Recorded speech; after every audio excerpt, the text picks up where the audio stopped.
কোরআন শরীফে আছে, আল্লাহ বলছে, বান্দা আলহাকুমুত তাকাসুর, দুনিয়ার লোভ, দুনিয়ার নেশা বাড়ানোর প্রতিযোগিতা, আরো গাড়ি, আরো বাড়ি, আরো বিল্ডিং, আরো দালান, আরো জায়গা, আরো জমি, আরো ক্ষেত, আরো ফসল, আরো নেতাগিরি, আরো মাতব্বরি, আরো অহংকার, জি ফুত, এই নিয়ে বাড়াবাড়ি। আল্লাহ তাআলা বলেন সব এগুলো তোমাদেরকে ডুবাইয়া দিল, আখিরাত ভুলাইয়া দিল। হাত্তা জুরতুমুল মাকাবির, এভাবেই একদিন কবরেই পৌঁছে গেলা, একদিন তো কবরেই পৌঁছে গেলা। কাল্লা সাউফা তা'লামুন, আল্লাহ বলে সাবধান বান্দা, এই কবরে আসলেই তুমি জানতে পারবা তোমার নাফরমানির শাস্তি কি। সুম্মা কাল্লা সাউফা তা'লামুন, আবারও জানতে পারবা হাসরের ময়দানে জাহান্নামের শাস্তি দিয়া তোমার নাফরমানির পরিণতি কি।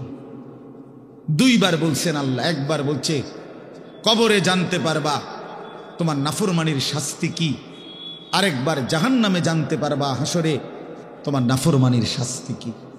সামান্য কয়টা বুট বেচতে বেচতে বেচারা এক ওয়াক্ত নামাজ পড়ে না, কদ্দুর চা বেচে, দুইটা বন বেচে, বেচারা এক ওয়াক্ত নামাজ পড়ে না। একটা অটো চালায়, নামাজ পড়ে না। একটা সিএনজি চালায়, নামাজ পড়ে না। 12,000 14,000 টাকার একটা বেতন, এই কদ্দুর চাকরি করে, এটুকুর জন্য একটা নামাজ, একটা সেজদা দেয় না আল্লাহকে। হায় রে নাফরমান, কি পাইয়া আল্লাহরে ভুলে গেল। এই একটা বুটমুড়ির দোকান, একটা বন বিড়ির দোকান, একটা অটো, একটা সিএনজি, 12,000 14,000 20,000 টাকার একটা সামান্য চাকরি, এই সামান্য এটুকুর জন্য আল্লাহকে ছেড়ে দিলেন, আখিরাতকে ভুলে গেলেন। আস্তাগফিরুল্লাহ, আস্তাগফিরুল্লাহ। প্রিয় ভাই আমার, ছেলেরা আমার, তোমাদেরকেও বলি ভাইয়া, 12,000 টাকার একটা বড় মোবাইল অথবা 18,000 টাকা 20,000 টাকার একটা মোবাইল পাইয়া আল্লাহকে এভাবে ভুলে গেলা। নিজের চরিত্র, নিজের ইজ্জত, নিজের আত্মমর্যাদা, নিজের বংশের মর্যাদা, বাবা মায়ের সম্মান, ইসলামের সম্মান, আল্লাহর কথা, রসুলের কথা, কবর, মরণ, আখিরাত সব ভুলে গেলা ভাইয়া। এই মাত্র 20,000 টাকার কাছে এভাবে হেরে গেলা, এভাবে চরিত্রহীন হয়ে গেলা। সারা দিন নাই, রাত নাই। আমাদের ছেলেগুলোর দিকে তাকাইলে মায়া হয়। সারাটা দিন হাঁটে, বসে, চলে, ফিরে, শুধু মোবাইল, শুধু মোবাইল, শুধু মোবাইল, শুধু রাতকে রাত, সারা রাত। ওই দেখেন ওই অপদার্থ কি করে, দেখেন, দেখছেন, দেখছেন ভাই কি পরিমাণ অপদার্থ, দেখেন কি পরিমাণ বেহায়া। চিন্তা করছেন? হ্যাঁ, এটাই জীবন। কিসের ইসলাম? কে বলে, কি বলে? আমার মোবাইল, আমি আছি, আমার মোবাইল আছে, এমবি আছে, চার্জ আছে, খালাস। আর কি, আর কি বলে? এই অসভ্যতার শেষ কোথায়? এই নোংরামির শেষ কোথায় বলেন? আমাদের এই প্রজন্ম গিয়ে থামবে কোথায়? 12 বছর 14 বছরের ছেলে যদি দিন রাত এভাবে মোবাইল ব্যবহার করে, তার ভবিষ্যৎ কি? তার আগামীর সম্ভাবনা কি? আগামীর পরিণতি কি বাপ? আপনারা যারা বাবারা এই যে সন্তানগুলো রেখে যাচ্ছেন, এদের ভবিষ্যৎ কি? যে একটা ওয়াক্ত নামাজ পড়ে না, যে আল্লাহর কোরআন পড়ে না। আল্লাহ আমাদেরকে বুঝ দান করেন, আল্লাহ আমাদের দিল দান করেন, আল্লাহ তাআলা আমাদেরকে ফিকির দান করেন। আমার ভাই, আমার বাবা, আমার তাইলে মূল বক্তব্য হলো, আমাদের জিন্দেগির একটা মূল বিষয়, আমরা মুসলমান হিসাবে আমাদের মৌলিক দায়িত্বই হলো দুইটা জিনিস। একটা হলো গুনাহ বর্জন, আরেকটা হলো আল্লাহ তাআলার হুকুম পালন। এটাই আমগো জিন্দেগি। ভাল লাগলো এটাই কাম, ভালো না লাগলো এটা কাম। মন মতো হইল এটাই জীবন, মন মতো না হইল এটা জীবন। কথা বোঝেন নাই?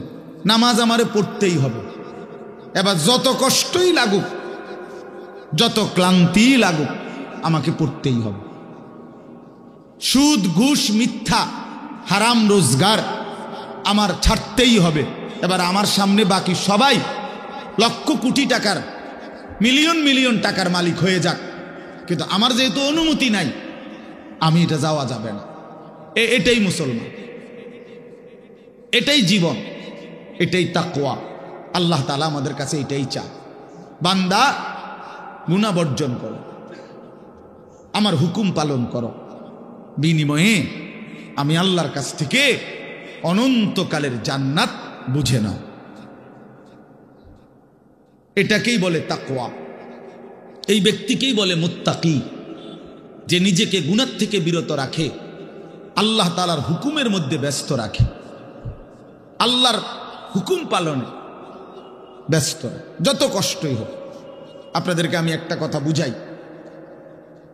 মনে করেন আমি প্রতিদিন রাতের 3:30, 3টা, 4টা সচরাচর এই টাইমে বাসায় ফিরি।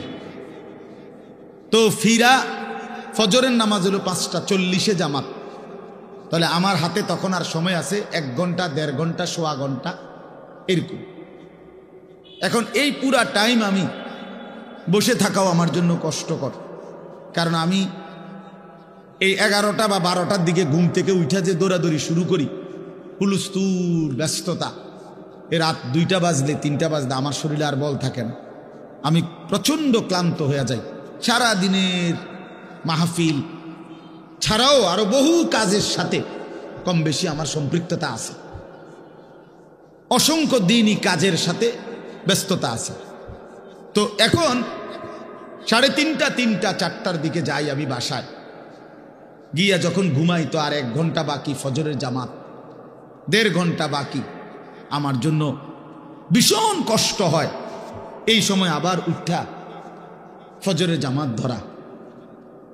আমি আমার ঘুমের চারদিকে 3টা অ্যালার্মওয়ালা, একটা অ্যালার্মওয়ালা ঘড়ি, 2টা মোবাইল, একটা চায়না মোবাইল, পিছনে পুরাটাই স্পিকারওয়ালা, অনেক আওয়াজ হয়, ভীষণ আওয়াজ এটা। এইটা একটা, এই মোবাইল একটা, আবার একটা অ্যালার্ম ঘড়ি, 3টা একসাথে। একটা টি টেবিলের উপরে, একটা আমার কাপড় চোপড় রাখি, আমার একটা ছোট্ট আলমারি আছে, এটার উপরে, একটা আমার মাথার কাছে, অর্থাৎ একটু দূরে রাখি এই জন্য যে অনেক সময় হয় কাছেরটা অ্যালার্ম বাজতে বন্ধ করে দিছি ঘুমের তাড়না, তো এইটা তো বাজে, ওইটা তো বাজে। তার মানে 3টা একসাথে যখন বাজা শুরু করে, শেষ পর্যন্ত আমাকে উঠতেই হয়, কারণ প্রচণ্ড ঘুম রাইখাও আমি তখন উঠা জামাতে সামিল হওয়ার চেষ্টা করি। কেন? আমি এটা বিশ্বাস করি, মরিবাসি আমারও তো নামাজ পড়তেই হবে। কথা বুঝছেন কিনা আমার? তাহলে এটা যদি কারো সিদ্ধান্ত হয়, ভাই আমাকে এটা পড়তেই হবে, আমাকে এটা করতেই হবে, আমার এটা লাগবেই, এই ছাড়া আমার কোনো উপায় নাই। তো এই ছাড়া যেহেতু আমার কোনো উপায় নাই, অতএব এটাই আমার জিন্দিগি, এটাই আমার জীবন, এটাই আমার জীবন। এই পৃথিবীর সব মানুষ, পৃথিবীর সব সুন্দরী দেখুক, আমার জন্য যেহেতু অনুমতি নাই, আমি শুধু আমার বিবিকেই দেখি। কথার কথা, আমার যেটা অনুমতি আছে আমি তাকেই দেখতে হবে। এই পৃথিবীর কোটি কোটি মানুষ হারাম রোজগার করুক, কিন্তু আমি বিশ্বাস করি আমার আখেরাত আছে, আমার আল্লাহর সামনে হিসাব দিতে হবে। অতএব আমরা এই মাদ্রাসায় পড়ুয়ারা, কত কত মসজিদের ইমাম, আমাদের 10,000, 8,000 টাকা বেতন, 12,000 টাকা বেতন, অথচ বিবি অসুস্থ, একটা অপারেশন করতে গেলে বলে 50,000, 60,000, 1 লাখ টাকা। বেচারার চোখ দিয়া পানি পড়ে যে হায় কোত্থেকে কি হবে।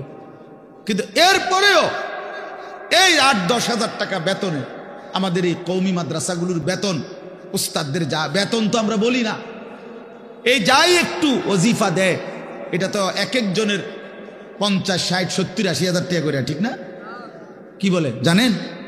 অল্প কয় টাকা, অল্প কয় টাকা। এইটুকু দিয়ে খোদার 30 দিন আখেরাতের আশায়, পরকালের আশায় কলজা বাইন্ধা হারাম থেকে বাইচা জিন্দিগি চালায় বাপ। কারণ মুমিন বিশ্বাস করে এটাই আমার শেষ না। ইমানদার বিশ্বাস করে